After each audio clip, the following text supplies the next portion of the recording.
bincang apa ya?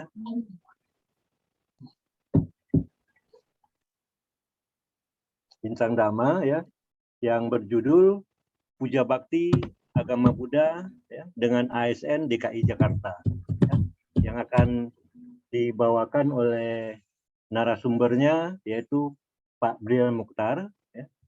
Pak Brian Mukhtar, sebelum lanjut ke pembicaranya, saya ingin membacakan dulu CV daripada Pak Brian Mukhtar ya. Nama Brian Mukhtar, SE, MM, ya, kandidat doktor. Lahir di Jambi. Sekarang ini untuk karir politiknya yaitu pernah di DPRD Sumatera Utara dari periode 2009 sampai 2019. Di 2019 tidak lagi mencalonkan diri ya, karena mengurus bisnis, LSM dan LBH ya, Lembaga Bantuan Hukum. Nah, bisnis yang digeluti oleh Pak BM ini sebagai apa? Raja foto ya, bisnisnya Raja Foto, sangat terkenal di Medan dan Pempek Sriwijaya. Ya. Nah, beliau juga adalah owner ya, pemegang saham di Sekolah Tinggi Ilmu Ekonomi Eka Prastia. Nah, ini sekilas yang bisa saya bacakan, yang CV beliau.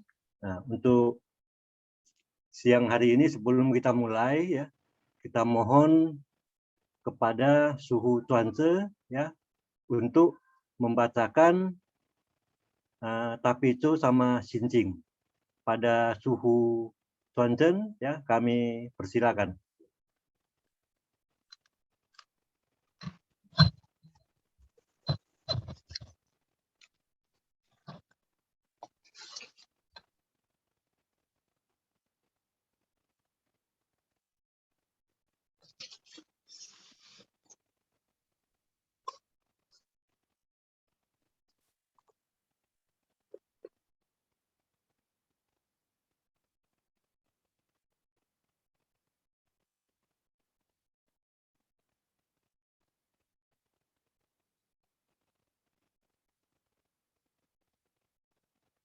Amitofo, mohon maaf, apakah layarnya sudah terlihat?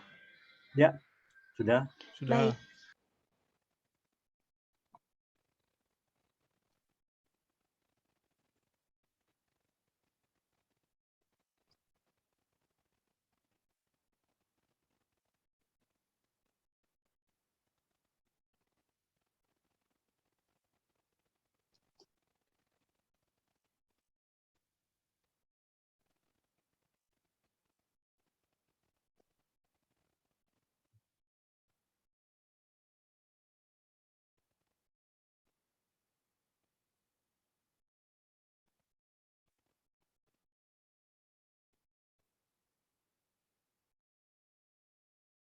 Ada gangguan suara.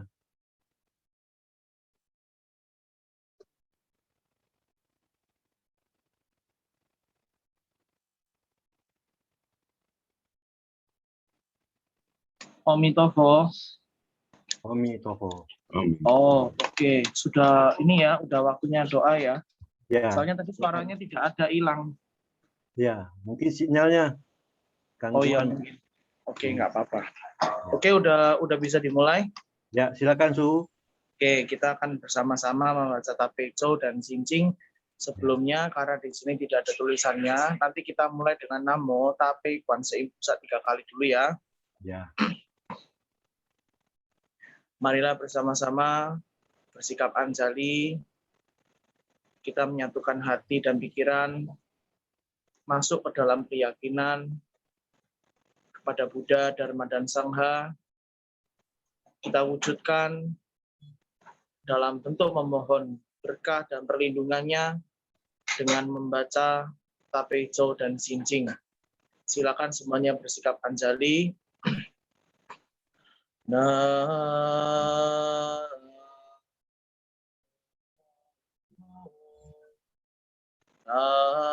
悲观世音菩萨，大悲观世音菩萨，大悲观世音菩萨。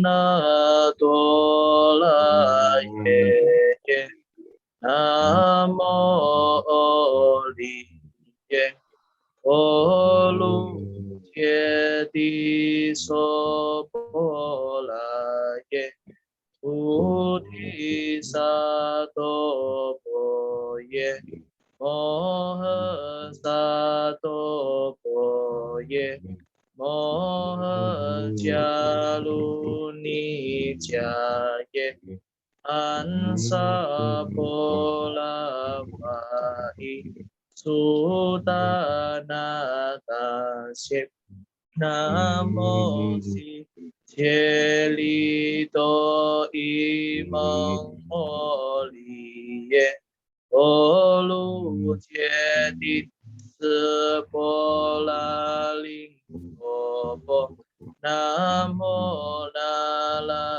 金子悉利摩诃普陀萨弥萨婆诃达多苏婆阿舍因萨婆萨多南无婆萨多，南无婆揭摩巴德多，但知大安阿婆卢悉卢迦帝迦罗帝，帝悉利摩诃菩提萨埵，萨婆萨婆摩来摩来摩悉摩悉利陀因，齐鲁齐鲁羯蒙，嘟噜嘟噜跋舍耶帝，摩诃跋舍耶帝，哆来哆来帝利尼，舍婆拉耶遮拉遮拉，摩摩哈摩拉摩利，依悉依悉僧那僧那，阿拉僧婆拉舍利，瓦萨瓦散婆拉舍耶，呼噜呼噜摩拉呼噜呼噜悉利，萨拉萨拉悉利悉利，苏噜苏噜，菩提耶菩提耶，菩陀耶菩陀耶，弥帝利耶，那拉金色帝利舍尼那，婆耶摩那萨婆诃，提多耶萨婆诃，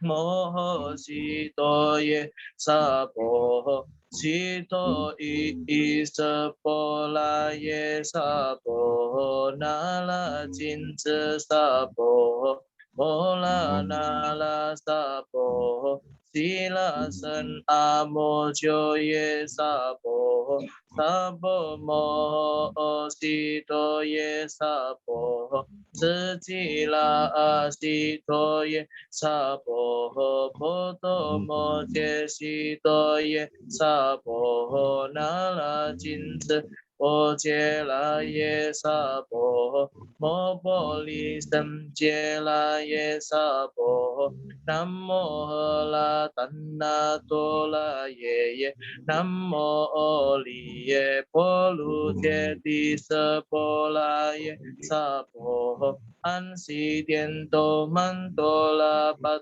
多耶萨婆诃。般若波罗蜜多心经，观自在菩萨行深。般若波罗蜜多时，照见五阴皆空，度一切苦厄舍利子。是不异空，空不异色，色即是空，空即是色。受想行识亦复如是。舍利子，是诸法空相，不生不灭，不垢不净，不增不减。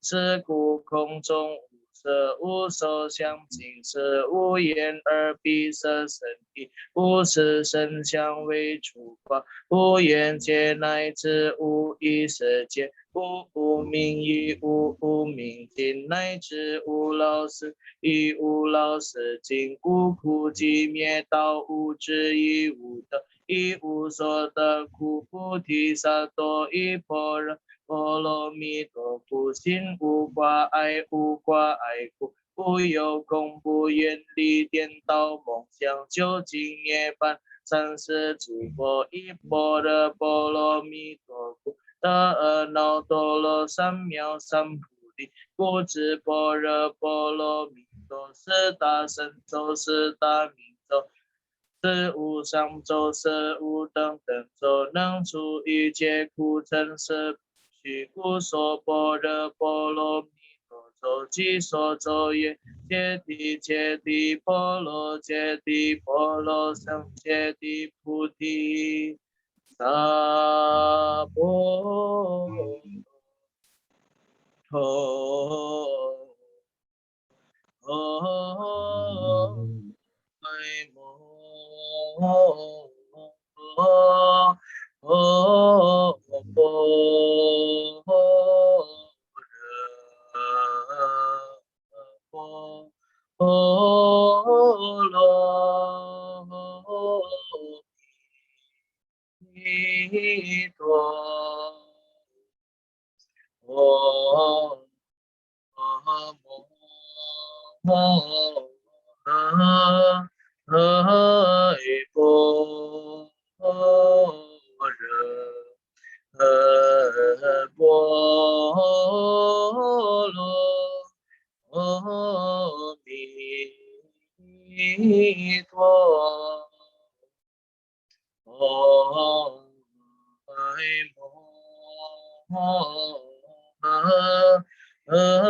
Semoga dengan kekuatan para Buddha, para Bodhisattva, lenyaplah semua penderitaan, datanglah semua kebahagiaan. Semoga kita semua senantiasa dalam keadaan sehat dan bahagia. Keberuntungan datang dari segala penjuru. Semoga kita semua senantiasa memiliki kebijaksanaan sehingga dapat mengambil keputusan yang benar, sehingga kita memperoleh kebahagiaan dalam kehidupan sekarang maupun kehidupan yang akan datang. Semoga semua makhluk hidup berbahagia. Swaha, swaha. Amitofo.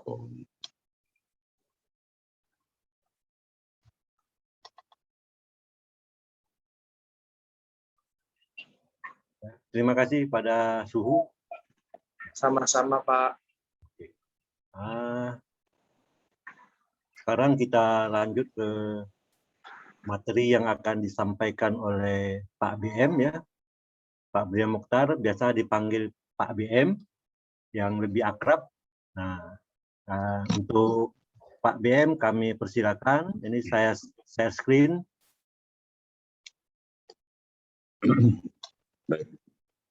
Selamat siang yang saya muliakan, yang saya hormati Suhu Di Chuanchen, dan yang saya hormati Pak dosen, Pak Minggi, dan semua Bapak Ibu yang hadir secara Zoom ya di dalam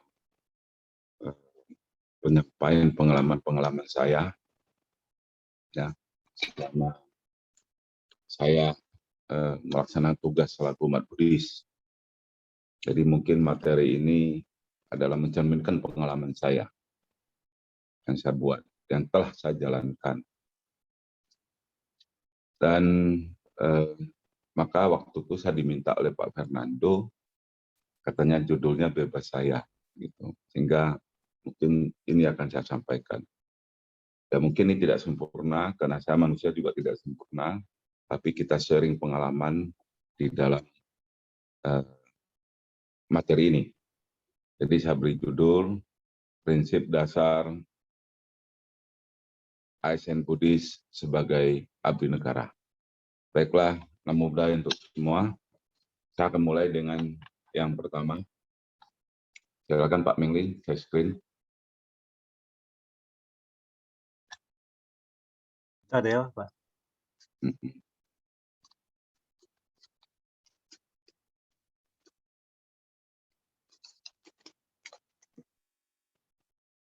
Yang pertama, Ya, ini yang pertama. prinsip Ya. dasar ASN. Yang nomor 2, lanjut. Prinsip dasar ASN. Nah, enggak materinya. Materi, ya. Ya, kenapa saya mengatakan bahwa sebagai ASN, ya saya dulu juga sebagai penyelenggara negara, ya 10 tahun saya sebagai anggota Dewan. Nah, kita juga diambil sumpah jabatan dan peraturan sebagai anggota DPRD Provinsi Sumatera Utara. Ya, sehingga di sini saya menyampaikan secara umum ya pada isi dan dari sumpah jabatan dan peraturan-peraturan yang saya singkat. Ya mungkin ini tidak menggambarkan menyeluruh, tapi sebagai unsur aparatur negara dan abdi negara sebagai pegawai negeri sipil, ya kita harus memiliki ya beberapa hal ya yang saya tulis. Ya salah satunya adalah berakhlak baik, ya bertindak ya berkelakuan di dunia kerja maupun di masyarakat ya baik dan tidak tercela ya, dan setiap ASN itu ya, mungkin punya berkemampuan ya yang berprofesional. Kalau kami mungkin dipilih oleh rakyat ya, jadi kita harus mencocok-cocokkan, karena sebagai anggota dewan harus tahu banyak, tapi sebagai ASN ya kalau misalnya Pak Mengli itu adalah dosen ya beliau khusus mendalamin agama Buddha ya kan. Tapi kalau kami sebagai anggota dewan atau kita atau yang tugasnya ada yang di bagian humas mungkin ASN-nya, dia harus tahu banyak, dia harus ikuti perkembangan, harus tahu karena masalahnya nggak sama tiap hari, yang dihadapi nggak pernah sama. Mungkin juga dokter juga gitu. Jadi kita harus betul-betul mengikuti perkembangan. Jadi setiap hari kami berhadapan dengan koran, isu, ya kan, hukum, undang-undang, peraturan pemerintah. Nah, mungkin ASN juga sebagian besar begitu. Ya, bagaimana bisa mengerti dengan baik, ya dia harus tahu peraturan-peraturan yang menjadi bidangnya. Jadi sebagai pegawai negeri, ya terutama negara Pancasila ini kita harus berketuhanan Maha Esa. Maka saya katakan di sini bahwa kita harus taat kepada Pancasila 1945, ya pada NKRI negara dan pemerintah. Pemerintah di sini juga bisa pimpinannya. Ya, jadi kalau kami di DPRD itu adalah ketua, tapi mungkin Bapak Ibu adalah kepala. Di dalam pemerintahan ketua dan kepala berbeda, ya kan? Kapolda kepala, nggak mungkin ketua polisi bukan, tapi dia kepala polisi. Jadi ketua punya hak yang cukup bisa pemutus, tapi kalau kami anggota DPRD, yang menjadi pemutus itu adalah paripurna, adalah keputusan tertinggi. Jadi semua anggota dewan ikut.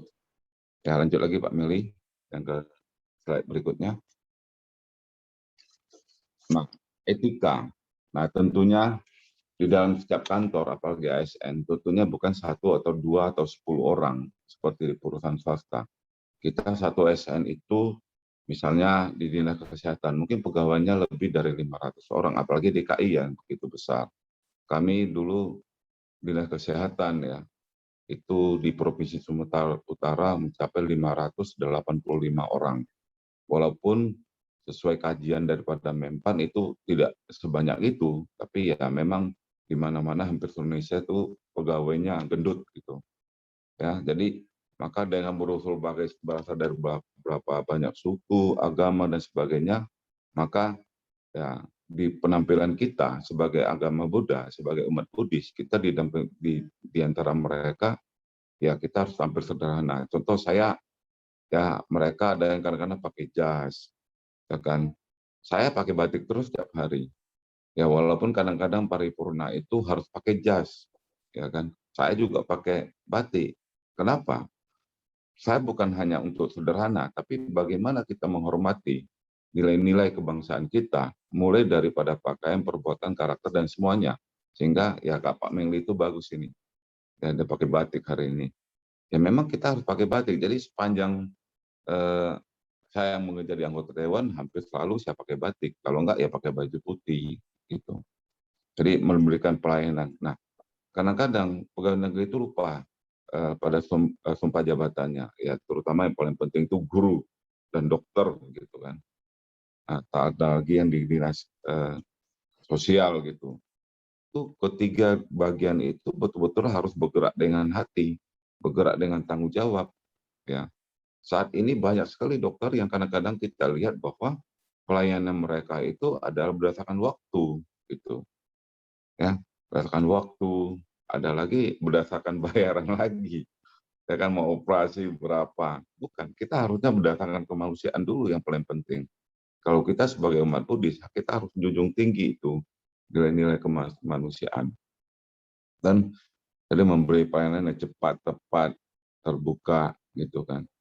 Ya adil dan tidak diskriminatif. Jadi saya itu siapa saja, ya saya berapa kali menjadi pimpinan komisi, ya siapa saja saya layani, ya kan, apalagi saat saya menjadi pimpinan komisi E, kita ngurusin kesehatan, pendidikan, agama, tenaga kerja, sosial, ya semua rumah ibadah, semua panti asuhan, banyak kali.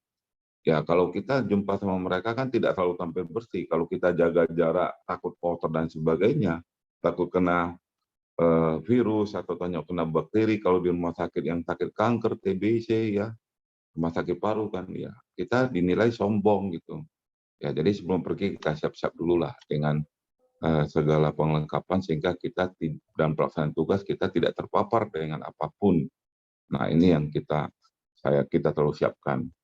Ya.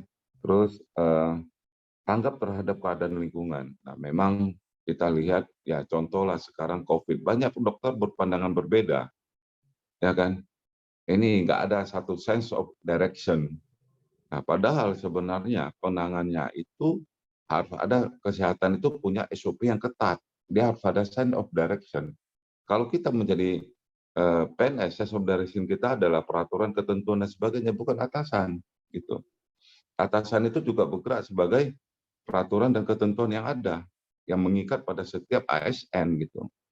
Terus berorientasi kepada peningkatan kesejahteraan masyarakat dalam melaksanakan tugas. Nah, pelayanan-pelayanan itu ya tentunya harus menjadi prioritas pelayanan masyarakat karena abdi negara. Jadi mewakili pemerintah dalam pelaksanaan tugas. Lanjut, ini 30 menit Pak Mengli, harus kebut Ya. sedikit. Terus, Silakan. itu lanjut lagi etika ASN ya. ASN juga di dalam sesama ASN juga harus punya etika yang pelayanan yang baik. Nah, banyak saya lihat di dalam pergaulan sesama ASN itu menjadi kelompok-kelompok. Ya, mudah-mudahan di Jakarta itu nggak ada. Kalau di Sumatera Utara ada. Orangnya gubernur, orangnya wakil gubernur, orangnya nikah di sini, orang sini, dan sana. Ini kadang-kadang menjadi susah. Nah, kalau saya tidak. Walaupun saya berasal dari Partai PD Perjuangan, semua partai itu kawan saya. Kenapa? Semua itu bisa selesaikan dengan kebaikan, dengan bagaimana kita cara menghadapi. Sehingga hampir semua dari mereka itu segan sama saya kalau saya maju yang menyelesaikan permasalahan-permasalahan yang ada yang saya tangani. Dan semua saya kerjakan dengan seadilnya, ya terbuka, tidak ada membela kiri dan kanan, nah semua jadi baik. Nah, nggak apa-apa, mereka sering mengatakan, ya Pak Brani lain, katanya. Nggak apa-apa. Ya kita punya prinsip, sebagai orang Buddhis, kita harus tunjukkan, mencerminkan sosok kita adalah Buddhis. Ya, makanya saya meletakkan yang secara umum itu di atas. Ya, nanti kita akan masuk secara Buddhis, gitu bagaimana yang saya kerjakan. Ya, selama saya 10 tahun menjadi penyelenggara negara.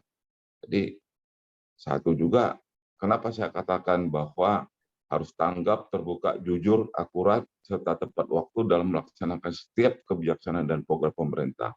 Mungkin saya akan cerita sedikit, 1 menit. Ya. Di zaman kami, 10 tahun itu, ya mungkin Bapak Ibu sudah pernah dengar, ada 65 anggota DPRD Provinsi Sumatera Utara ditangkap oleh KPK. Ya kan? Saya dipanggil KPK, dan saya jadi saksi 3 kali, saya jadi saksi di persidangan 2 kali, gitu.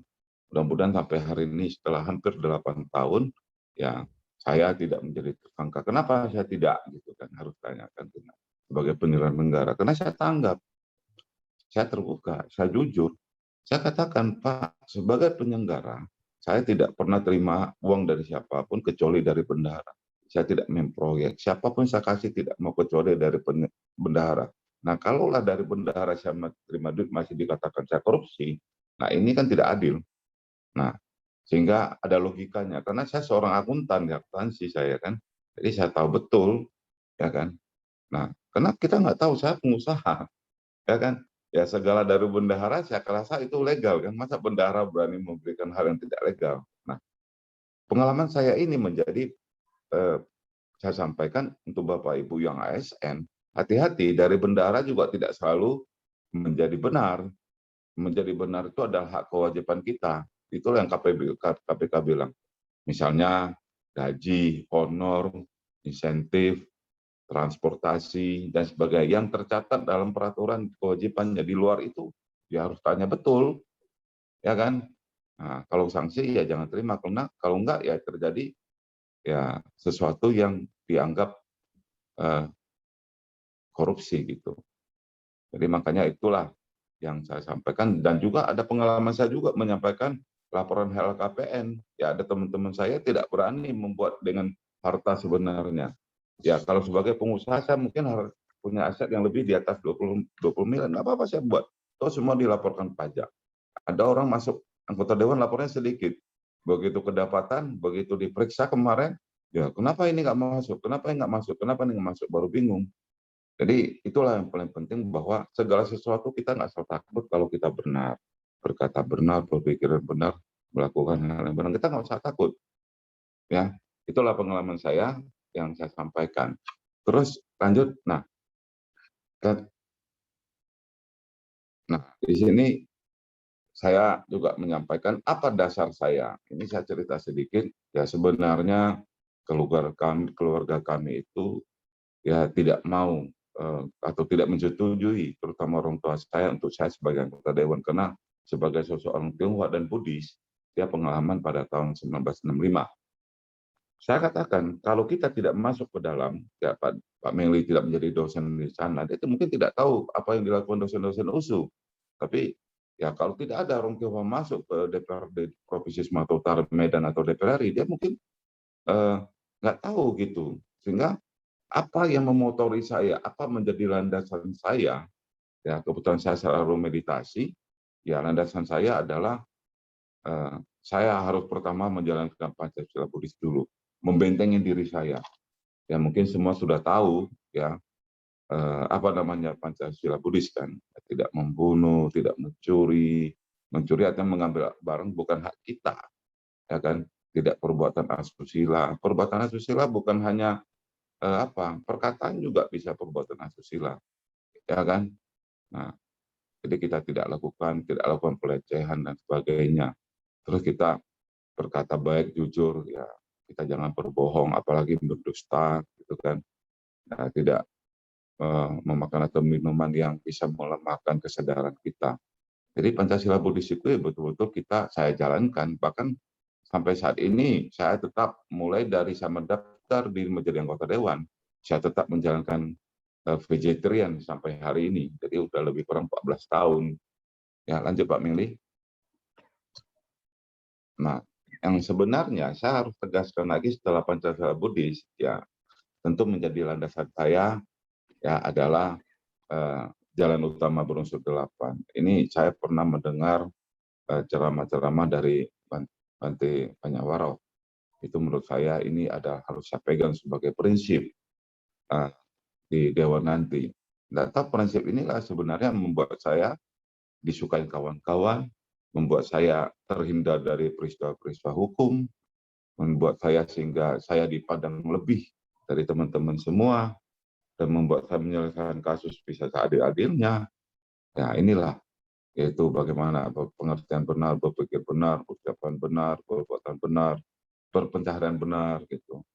Ya pencaharian benar ya itulah saya sesalkan juga terima dari bendahara. Saya juga bisa dibilang korupsi ya, ini yang repot. Tapi hati-hati untuk kita semua dari bendahara itu tidak selalu benar, harus betul-betul kita tanya. Terus berdaya upaya benar. Jadi tidak menghalalkan segala cara dalam ini. Walaupun politik itu sering orang katakan bahwa politik itu adalah lobby-lobby dan menghalalkan segala cara. Ya saya tidak. Ya saya sebagai pejabat negara, penyelenggara negara, ya kan, dan menyampaikan LHKPN, saya tidak menghalalkan segala cara. Terus berperhatian benar dan berkonsentrasi benar, ini sangat penting. Sehingga ya mudah-mudahan ya selama saya menjalankan itu ya hampir setiap hari saya meditasi, ya mudah-mudahan minimum 1 hari sekali gitu. Lanjut halaman berikutnya. Nah ini saya cuma mau menyampaikan bahwa setiap Buddhis ini pasti tahu ya bahwa kita hidup itu pasti mulai daripada duka, ya, hidup kita mulai daripada hal-hal yang sengsara gitu. Jadi ini sengaja saya buat bahwa tidak selalu hal itu bagus di dalam diri kita. Kadang kita merasa bagus itu karena kita sudah mencapai titik tertentu yang kita sudah menyadar. Tapi kadang-kadang orang melihat kamu enggak gitu. Padahal ya kita menyadari bahwa ya tentang diri kita. Ya. Maka menurut saya bahwa ini ya harus saya sampaikan nasihat udah ya untuk teman-teman, untuk orang-orang kita Buddhis ya bagaimana bahwa duka itu bagaimana ya kan, terus sebab-sebab duka itu apa ya, terus bagaimana kita menghapuskan terhadap duka itu dan terus bagaimana menempuhnya. Nah ini paling penting. Jadi ini merupakan salah satu pedoman saya selain Pancasila Buddhis dan 8 jalan tadi, dan ini nasihat Buddhis. Lanjut Pak Meli. Nah ini adalah sengaja saya buat juga adalah mengontrol diri kita. Ya, jadi kita harus bisa menjauhkan ketiga hal ini, yaitu timbul aloba, amoha, adosa. Ini yang paling penting menurut saya. Lanjut Pak Meli. Nah, apa yang dikatakan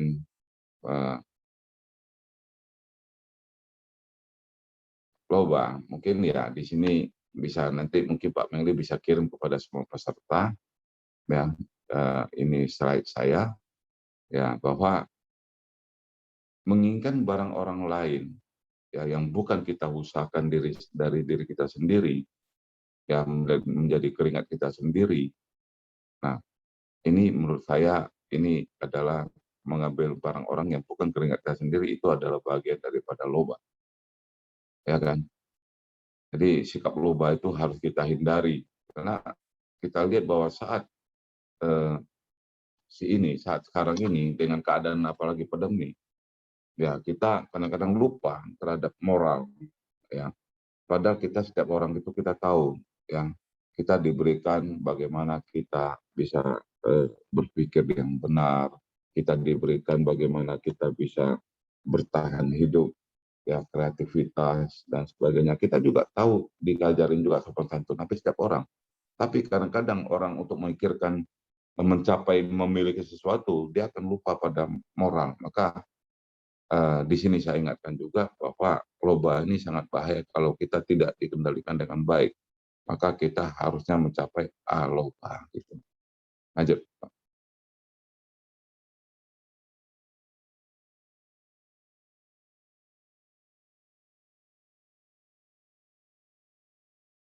Nah, dan moha juga, ya kan? Jadi kita jangan buat jahat, jangan ada berpikiran jahat ya dengan sesama teman kolega. Nggak apa-apa kalau dia jahat di kita, nggak apa-apa. Akan mungkin bisa membuang karma-karma jelek kita. Nggak apa-apa. Saya juga banyak orang bilang, Cina kamu gini. Kalau di DPRD menerima demo 3.000 orang, 5.000 orang, 10.000 orang, kita nggak apa-apa. Saya itu tugas, jadi siapapun saya hadapin. Jadi saya tidak mau ada berniat jahat dengan siapapun, yang sekalipun saya sering dijahatin orang gitu, nikmati saja gitu. Jadi saya rasa ya cukuplah. Ya, jadi apakah enak menjadi anggota dewan 10 tahun? Banyak orang lihat enak. Ya, tapi terakhir saya nggak mau daftarkan diri, menurut saya ya sangat tidak enak. Tapi ya, selama kita menjabat sumpah dan sumpah jabatan itu pada saat paripurna pelantikan anggota dewan, ya kita harus jalani, selesaikan gitu. Nah, kenapa waktu itu saya lanjut periode kedua, kalau ada orang bilang, tapi nggak enak, tapi 2 periode, iya saya bilang. Karena ada banyak hal yang belum diselesaikan, terutama ya kasus-kasus besar yang menyangkut saudara-saudara kita. Misalnya kasus Tanjung Balai, ya banyaklah kasus Tiara. Sampai hari ini saya juga menyelesaikan banyak kasus-kasus, dan bukan hanya biara-biara Buddhis atau ini kelenteng masjid juga, gereja juga saya selesaikan. Lanjut.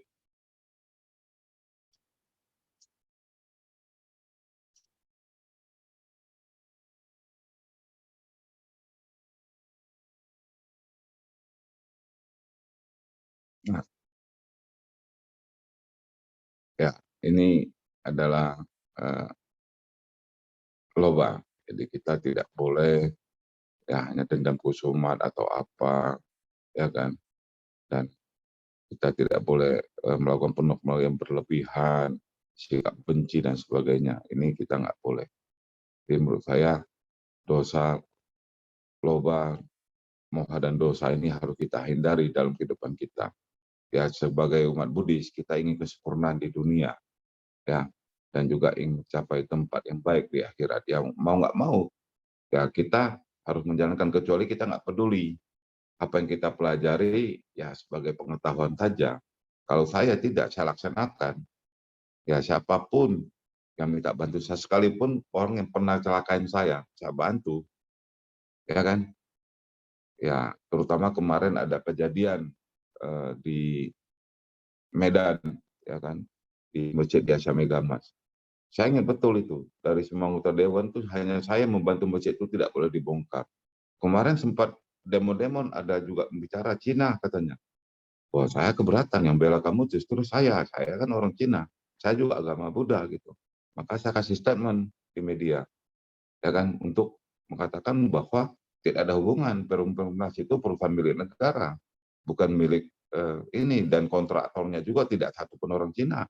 Kenapa kamu mencoba memprovokasi gitu, sehingga akhirnya saya kirim ke teman-teman saya, ketua MUI dan sebagainya, akhirnya mereka meredamkan suasana itu. Nah, dan mudah-mudahan sampai hari ini juga tidak terjadi apa-apa. Jadi kita harus punya kontribusi dan jangan takut kita berkata benar. Banyak orang tahu benar, terutama saudara-saudara kita, nggak berani memberikan kesaksian, nggak berani katakan nanti dia ancam, nanti dia apa. Nggak usah takut. Ya kan? Tuhan itu Maha tahu. Ya kan? Hukum itu adil. Ya. Kita bisa membantu dengan kesaksian benar, itu kita mendapat pahala. Kalau kita tidak mau memberikan kesaksian benar, atau tidak mau memberikan kesaksian, mencelakakan orang lain, kita termasuk dosa. Walaupun tanpa kita sadari, atau dengan kita sadari, itu sudah mencelakakan orang lain. Gitu. Lanjut.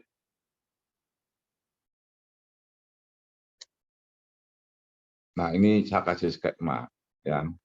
Ya mungkin ada orang mengatakan sebagai Buddhis, mungkin yang ASN harus Pancasila Buddhis yang utama. Enggak, saya sengaja menyampaikan bahwa sesuai pengalaman saya terkejut juga kan masuk menjadi penyelenggara, saya orang Buddhis, saya mau tahu etika dan bernegara karena saya seorang pramuka. Ya, saya sampai hari ini juga pembina pramuka saya. Jadi sengaja saya katakan bahwa etika ASN bagi seorang Buddhis bermasyarakat dan bernegara harus yang dibentengin, dilandasin dari Pancasila Buddhis, ya, terus jalan utama berunsur 8 dan nasihat Buddhis, dan mungkin juga banyak-banyak lainnya, mungkin juga banyak lain, ya, dan menjauhi loba, moha dan dosa, mungkin juga banyak lain selain 4 ini mungkin banyak, gitu. Tapi nggak apa-apa. Sebagai ASN, sebagai tokoh orang Buddhis, ya, sebagai cendekiawan Buddhis apa dikatakan Pak Frans, Pak ini, ya kita harus punya landasan membangga diri kita. Kalau kita membuka pagar kita seluas-luasnya, itu akan bahaya di dalam hidup bernegara yang saat ini, yang menghalalkan segala cara. Maka dengan kelandasan keempat hal inilah, sehingga saya bisa lolos daripada jeratan KPK. Nah, jadi inilah pengalaman saya yang saya sampaikan pada kesempatan ini, ya, kepada teman-teman semua. Baik tadi Pak Mengli katakan bahwa ada mahasiswa yang punya niat mungkin jadi ASN ke depan, atau sekarang sudah terlanjur ASN, ya. Banyak juga teman-teman saya sudah ASN ngundurkan diri, Dr. Gigi Hartimin, ya kan, ngundurkan diri, ya kan, karena dia memang nggak ini, nggak inilah istilahnya, nggak siap dipindah-pindahkan, karena dia di Medan udah banyak pasien, tapi sebagai ASN punya banyak pasien pun juga disuruh pindah, ya harus pindah gitu, karena mengabdi pada negara. Nah, jadi itulah yang saya sampaikan di dalam hal etika ASN. Maka saya buat prinsip dasar kan, mungkin masih banyak yang lain. Jadi etika ASN beragama Buddha atau seorang Buddhis bermasyarakat dan bernegara harus punya benteng diri yang saya lakukan, yang saya jalani sesuai dengan apa yang saya baca dan nasihat-nasihat para sangha, ya itulah yang saya lakukan. Ya, melakukan menjalankan Pancasila Buddhis, jalan berunsur 8, 4 nasihat Buddhis, dan menjauhi loba, moha, dan dosa. Saya rasa itu saya sampaikan pada kesempatan ini Pak Mengli. Ya. Silakan kalau ada yang tanya, ada yang kurang jelas, ya materi tolong dikirim semua, ya terutama panitia, saya dikirim semua kepada teman-teman bagi yang membutuhkan, yang atau bagi yang mau minta. Saya rasa itu yang saya sampaikan. Terima kasih. Ya, terima kasih Pak Brian Mukhtar atas materi yang sangat luar biasa ini. Ya, nah sekarang kita buka sesi pertanyaan. Ya, silakan yang bertanya raise hand atau langsung aja buka mute, unmute mic-nya.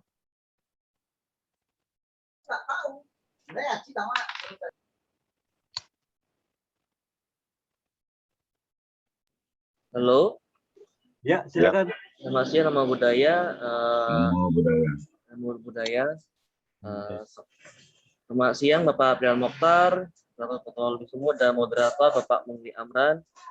Saya ingin bertanya, apa kiat-kiat bagi ASN yang beragama Buddhis agar dapat menghadapi segala cobaan duniawi yang tidak sesuai dengan ajaran Buddha? Itu dia. Ya, saya langsung jawab aja ya Pak Moderator, Pak Mengli. Ya, Dan silakan. menurut saya, kiat saya adalah keempat hal tersebut. Benteng pertama adalah Pancasila Buddhis. Kalau kita sudah membentengi dengan Pancasila Buddhis, itu benteng pertama, ya kan? Itu kita sudah tahu hal-hal yang tidak boleh kita lakukan. Karena di dalam sebagai ASN mungkin banyak teman, banyak ini, apalagi ASN itu adalah dikasih kepercayaan pimpinan proyek, kan sering diundang makan di sini, makan di sana. Nah, terus dikasih ke karaoke, ke diskotik, ya mudah-mudahan ya saya sampai hari ini, ya mungkin orang nggak percaya, saya paling nggak suka ke karaoke, ke diskotik, ke apa, nggak suka gitu. Ya kan? Jadi kalau lagu saya cuma satu lagi, Lain Type by Water Sing itu. Jadi nggak ada di karaoke diskotik. Lagu-lagu begitu. Ya kan, selain lagu Indonesia Raya dan lagu-lagu kebangsaan. Jadi itu yang saya sampaikan itu kalau nggak salah tadi Stanley ya. Ya Pancasila Buddhis, jalan bersama 8, Pak nasihat Buddhis, dan jauhkan ya loba moho dan dosa. Dan mudah-mudahan selamat dunia akhirat ya. Tapi kalau kita tidak punya prinsip sebagai ASN, ya repot. Sebagai manusia kita umat Buddhis saja ngaku Buddhis nggak punya prinsip tidak dipagari, kita juga repot. Apalagi seperti Pak Mengli adalah dosen, ya pasti harus pagari ada mahasiswa, ya kan? Ya kalau terus terang aja ada atau tidak ada dilakukan sesuatu, kalau diajak mahasiswa makan malam bersama aja udah wah ini bocor soal ini minta nilai bagus lah ini. Itu biasa. Jadi ya kita sepagari, oke, makan itu mau bicarakan apa atau hanya makan saja. Ya kalau Pak Mengli gaji tinggi ya mungkin jangan dibayari mahasiswa. Tapi kalau mahasiswa ajain terus ya gimana, capek juga gaji kita habis. Gaji ASN kan kecil, ya kan? Nah, jadi saya beruntung, ya saya seorang meditasi, sebelumnya saya meditasi dulu, bagaimana bisa saya ini, bisa gini-gini. Nah, saya lakukan itu semua, ya kan? Mudah-mudahan apapun yang kita jalanin, sebelum kita jalanin kita minta restu dulu sama keluarga, ya kan? Ya, mau ASN, tanya sama orang tua dulu. Ya, saya mau lamar jadi pegawai negeri, setuju enggak? Kita serahkan diri kita kepada Sang Pencipta Tuhan Yang Maha Kuasa dan sesuai dengan ajaran masing-masing. Ya mudah-mudahan kalau kita menjadi pegangan, karena agama ini adalah mendidik moral dan karakter. Ya kalau kita udah memegang moral yang baik, karakter yang baik, dan menjalankan apa perintah-perintah agama dan menjauhkan segala larangannya, ya bagus. Saya rasa itu standing. Ya. Ya, terima kasih Pak BM. Silakan yang berikutnya, pertanyaan. Izin info Pak Mengli, di Ya. tengah-tengah kita saat ini ada Pembimas Buddha DKI Jakarta, Pak Suwanto, kemudian ada penyelenggara agama Buddha juga di Jakarta Barat, Pak Jasman, di Jakarta Timur ada Pak Pandu, dan ada senior-senior kita juga di berbagai sekolah, juga di berbagai rumah sakit yang ada di Jakarta, Pak. Ya. Oke, selamat Pak Pembimas. Namo Buddhaya. Silakan, ada pertanyaan lagi?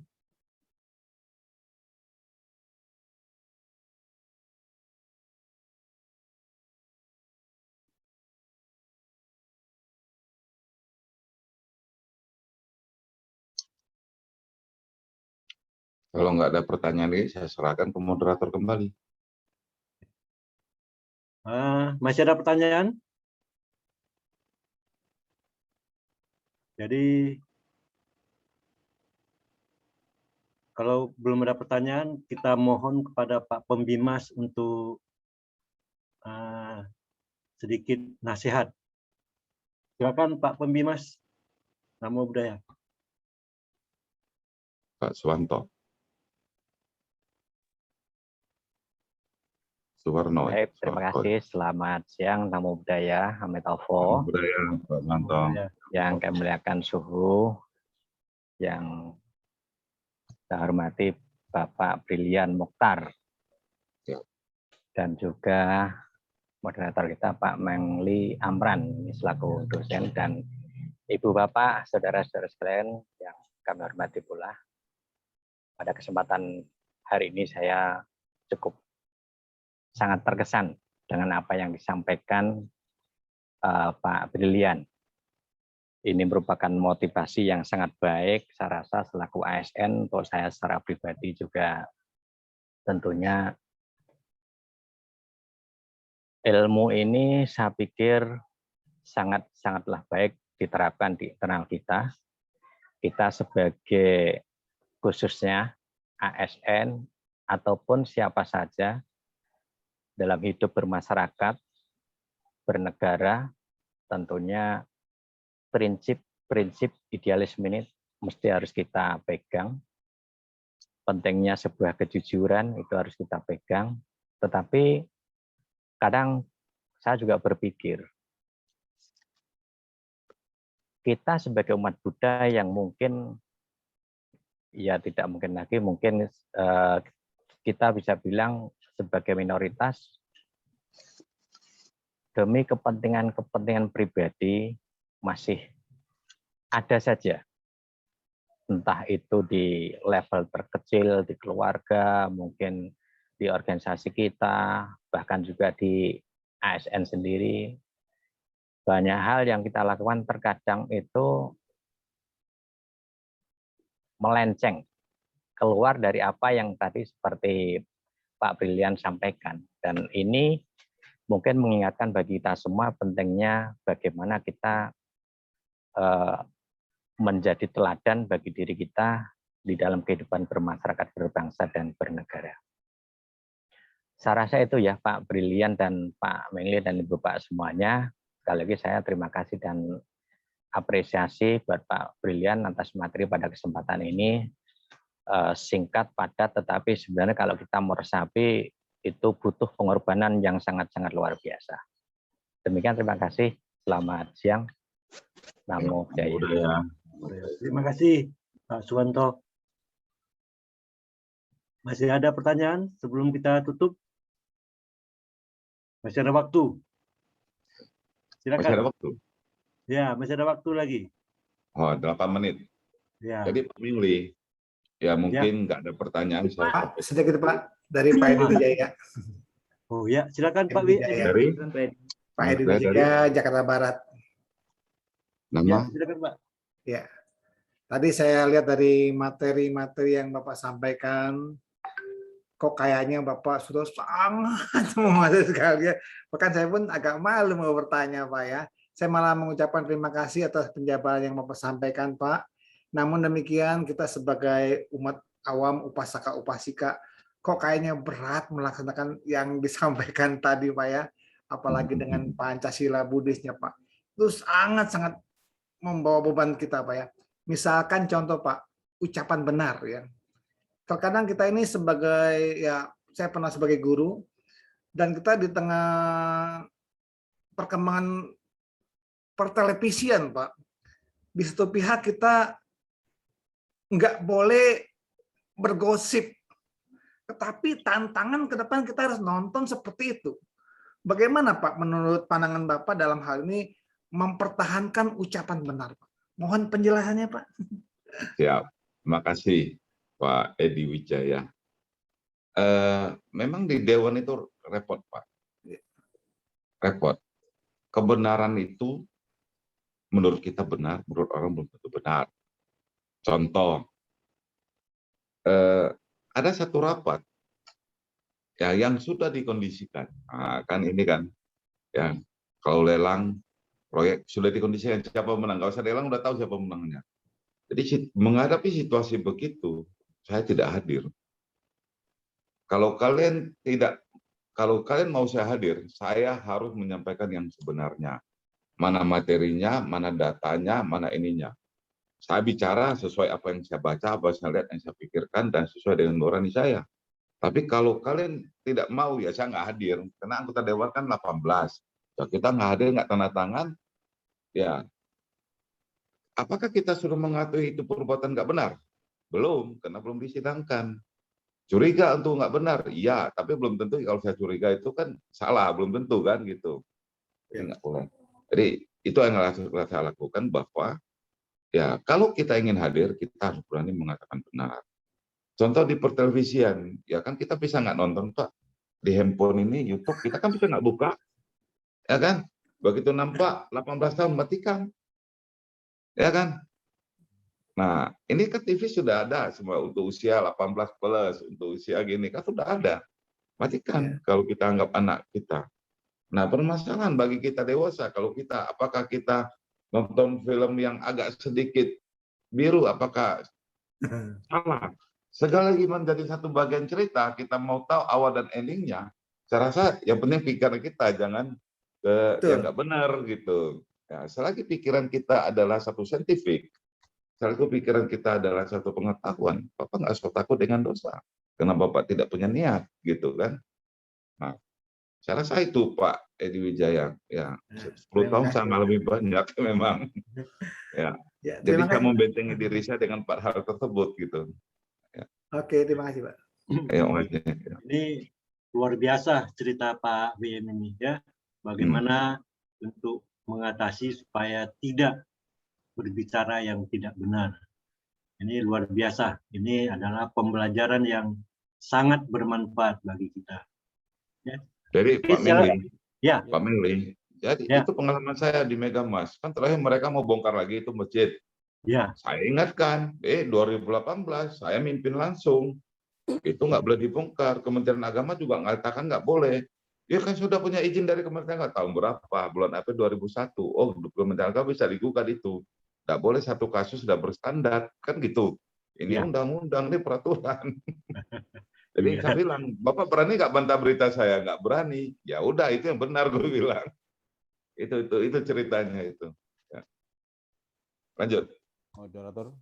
Pak Mengli izin Pak, di tengah-tengah kita ada juga Ketua DPD Walubi Riau, Pak Kong On ini. Ketua DPD Riau ya. Ya. Ya. Nama budaya. Nama budaya Pak Ketua DPD Riau, kalau boleh kita mohon untuk sedikit berbicara ya, untuk nasihat untuk kita. Silakan Pak. Masih termute Pak Kong On.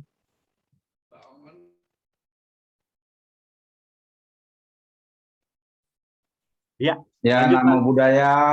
Nama budaya. Salam kenal Ayo. Pak Brian, Pak Mengdi, Ya, dan yang lain-lain. Ya. Maaf saya belum bisa sebutkan siapa-siapa namanya karena baru pertama kali ini join. Nah, jadi saya ingin mempelajari, ingin mengetahui bagaimana acara ini berlangsung supaya kedepannya saya pikir ini suatu ide yang sangat bagus yang dilaksanakan oleh KCBI kalau saya nggak salah pesan itu ya. Ya.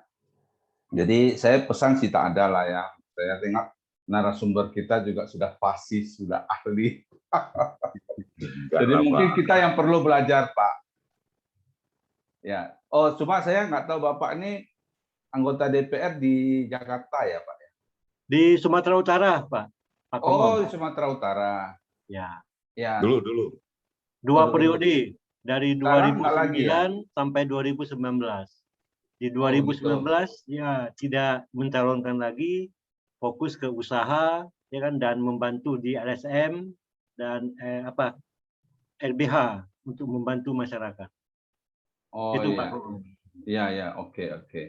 Ya mungkin untuk kali ini saya terima dululah dharma dari Pak Brian. Di kesempatan lain mungkin kita bisa diskus ya Pak Brian sama teman-teman yang lainnya. Oke, terima kasih. Selamat siang. Terima kasih. Kita masih ada waktu 2 menit. Pak Moderator. Ya, silakan.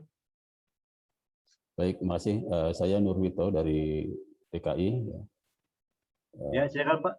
Oh iya, suara saya terdengar nggak Pak? Ya. Oh baik, jelas, terima kasih. Pak. Ya, yang saya hormati Pak Moderator, Pak narasumber, juga Ketua DPD, Bapak Ibu semuanya, selamat siang, namo budaya. Namo budaya. Tadi disampaikan masalah bagaimana bernegara, ya kan. Nah, kalau kita lihat di prinsip Buddhis itu kan dalam satu bernegara itu dalam pemerintahan ya, itu kan disebutkan bahwa kita hendaknya adil, ya kan, tidak diskriminasi ya, dan juga harus melakukan penegakan hukum secara seadil-adilnya gitu, artinya secara tidak pandang bulu, ya kan. Nah, persoalannya kan kita sering ya sebagai umat Buddha ya, yang mungkin kita lihat secara statistik ya minoritas, ya kan. Nah, ini yang sering dikacaukan juga. Dalam negara sering dikait-kaitkan antara mayoritas dan minoritas, ya kan. Padahal kan secara konstitusi semestinya ya tidak mengarah ke situ. Tapi dalam praktiknya Ya seringkali seperti itu, ya kan? Ya seringkali kita sebagai yang tadi tanda kutip ya, yang minoritas tidak mendapatkan pelayanan sebagaimana mestinya ya sesuai dengan prinsip keadilan ya. Seperti itu Pak narasumber. Jadi mohon masukan bagaimana menyiasatinya dalam kehidupan bernegara tersebut. Terima kasih. Baik, Pak Nurwito. Nah, saya akan cerita pengalaman saya kan gitu, kalau Bapak. Kalau kita berkeadilan, kita kasus hukum dan kita serahkan kepada hakim, jadi hakim itu memutuskan, itu hakim itu sudah seperti mewakili Tuhan. Apapun keputusannya, kita juga nggak bisa mengatakan bahwa hakim itu nggak adil, karena itu karma dialah, risiko dia. Dan kalau kita keadilan menurut kita, menurut apa yang saya lakukan selama ini, ya mungkin ada juga yang bilang tidak adil. Saya kasih contoh, ada satu pasar timah. Kalau di Medan dibilang pajak timah, pajak itu pasar gitu. Kalau Jakarta bilang pajak itu mungkin kantor pajak kan gitu. Nah, saya melihat bahwa ada yang ketidaksewenangan dilakukan oleh oknum-oknum pejabat daerah dan pengembang merugikan pedagang. Sehingga saya lihat, saya lakukan ini. Nah, saya nggak tahu gitu. Ada juga mengatakan Pak Brian nggak adil. Saya bilang, iya, kenapa saya nggak adil? Saya bukan membela pedagang, dan saya juga bukan mempersulit daripada pengembang dan daripada orang tua. Saya lihat peraturan. Jadi wali kota ada buat surat. Wali kota membentengkan diri juga, tapi dia duitnya tetap mau juga. Tapi kalau dengan membentengkan diri sesuai dengan undang-undang, pasar itu nggak bisa dibangun. Tapi karena biasa surat itu menjadi formalitas, membangun selalu menyeleweng daripada keadaan. Wah, saya nggak mau. Saya kejar. Jadi mereka bilang, Pak Brian, yang bangunan sana kan nggak ada IMB, itu urusan. Saya kan berurusan dengan kamu, masalah timah, itu nggak ada urusan saya, nggak ada orang lapor sama saya, kan gitu. Dia bilang, saya nggak adil, nggak apa-apa. Jadi keadilan itu tidak menghakiki, kebenaran yang hakiki. Jadi kebenaran itu bisa dikalahkan di hakim, tapi tidak bisa disalahkan, Pak. Tapi kalau adil, itu nggak hakiki. Bisa menurut Bapak lain, saya lain, hukum lain, orang lain. Jadi untuk mencari keadilan, ya memang agak repot menurut saya. Tapi kalau selaku ASN golongan 2A gaji pokoknya sekian ya pasti adil. Semua sama, Pak. Semua sama. Punya tunjangan jabatan ya sama gitu. Ya kan? Jadi mungkin keadilan itu berat kita cari, ya kan? Tapi pengalaman saya lagi satu. Tadi bilang kita minoritas. Sebagai saya pernah 2 kali memimpin saya di Komisi E, ya kan? Dan memimpin pansus, memimpin Balegda yang membuat undang-undang peraturan daerah, ya saya lakukan dengan baik dan benar.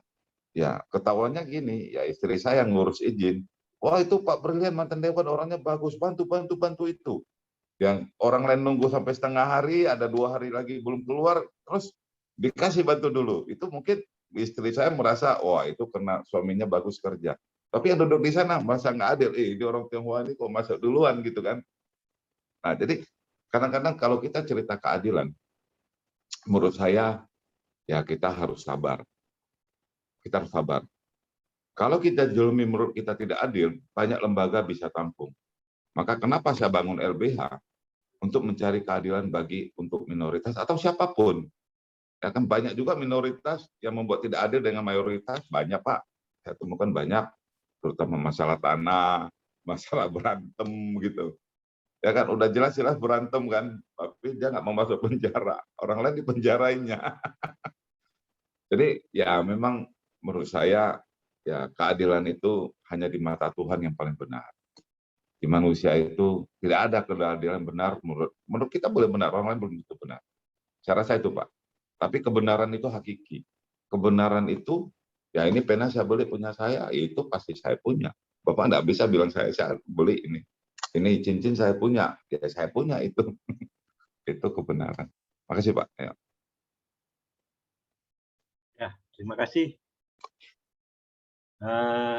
Waktu juga sudah jam 1 ya, udah habis. Nggak apa-apa, kalau ada mau tambah lagi ya. Pak Mingli. Kalau ada pertanyaan, kita tambah sedikit waktunya. Silakan. Tanya dulu panitia, boleh nggak tambah? Mata panitia mau makan dulu. Iya. Panitia Pak Erik? Cukup Pak, cukup. Cukup. Ya. Nggak boleh tambah? Ya, mungkin cukup dulu Pak Ya. Brilian. Siap. Oke, terima kasih. Jadi semua peserta, Pak Erik, ya, dan Ketua DPD Pak Bimas yang hadir pada hari ini, Terima yang kasih, saya ceritakan itu semua adalah pengalaman saya untuk membentengi dalam hidup saya. Ya mungkin ada tidak salah, ada yang tidak sepaham dengan apa Bapak Ibu sekalian, saya mohon maaf. Ya, saya mohon maaf, karena menurut saya apapun yang kita kerjakan, kalau kita cerita agama, kita harus bentengin dengan cara-cara agama. Ya kan, jangan takut, dan yang sudah kita bentengin, jangan kecewa, itu kita sudah putuskan. Seorang pemimpin boleh ragu terhadap apa yang dia lihat, boleh ragu terhadap apa dia yang pegang, tapi jangan dia ragu terhadap apa yang dia sudah putuskan. Ini yang paling penting. Dan pengalaman saya yang saya bagikan bahwa selaku umat Buddhis, saya setiap hari meditasi, setiap hari saya baca ini parita. Nah, dan saya juga semua yang saya perbuat selalu saya sampaikan kepada leluhur, anak, istri, keluarga, dan teman-teman yang sedang di Kemalangan. Dan mudah-mudahan ya semua ini bisa menjadi sharing untuk Bapak Ibu sekalian, dan semoga hidupnya semua bahagia, tidak ada masalah sesuatu, dan kalau dia sudah melakukan hal-hal seperti yang dianjurkan oleh agama kita, yaitu agama Buddha. Terima kasih. Namo Buddhaya. Namo Buddhaya. Terima kasih, Pak. Namo Buddhaya. Terima kasih Pak Brian Mokhtar atas materinya hari ini, ya, pengalaman hidupnya yang sangat luar biasa, yang bisa kita jadikan pembelajaran bagi kita untuk hal-hal yang baik yang sudah dilakukan. Nah, Bapak Ibu sekalian, untuk acara hari ini ya kita padai sampai di sini ya. Terima kasih semuanya. Semoga kebaktian yang kita lakukan, semoga semua jasa-jasa baik yang kita hasilkan pada hari ini kita pancarkan pada leluhur kita, guru-guru kita, para pahlawan yang sudah memperjuangkan negara ini, dan para pendiri bangsa. Semoga semua makhluk berbahagia. Sadu, sadu, sadu. Kami kembalikan ke Pak Erik, silakan. Terima kasih.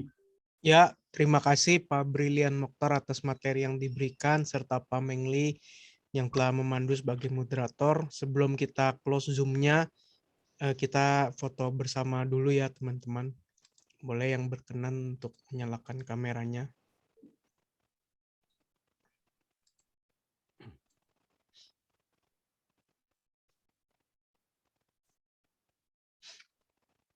Saya akan hitung sampai hitungan ketiga. 1, 2, 3.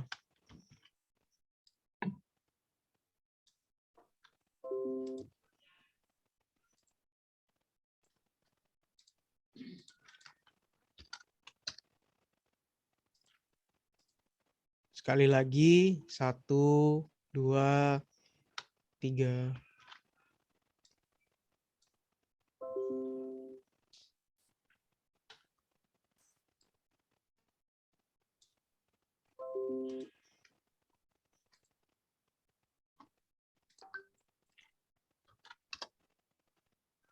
Baik, demikianlah acara puja bakti kita pada siang hari ini. Kita ucapkan terima kasih kepada Pak Brilian Mokhtar dan Pak Mengli. Sampai berjumpa di pertemuan selanjutnya. Terima kasih, Pak. Oke. Semuanya Namo Buddhaya. Namo Buddhaya semuanya. Namo Buddhaya. Namo Amito. Ya. Terima kasih Pak Erik. Sampai jumpa ya. Terima kasih, Pak Yatno. Ya. Hormat Pak Brilian. Halo Pak Pandu, selamat. Namo Buddhaya Pak. Pandu. Namo Buddhaya Pak Pandu.